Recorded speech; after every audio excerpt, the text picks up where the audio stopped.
Salamat Dailin sa kinapusgang lami kaayo nga Bicol Express.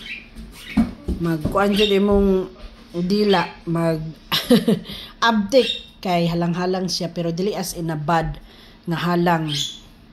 Tolerable nga halang spiciness of the Bicol Express and the pansit bihon, yummy.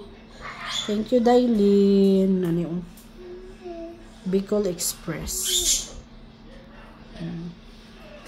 Yan giluto nagbaon taon murag yung di siya kakaon diri sa balay kay nagbaon pa. Pansit bihon and Bicol Express. Kuan po ni siya mangluto ay po ni si Inday Lin. Thank you sis. Kita-kits next time na punta ang atong banding. Next time sa uulitin. Solve ang panihapon.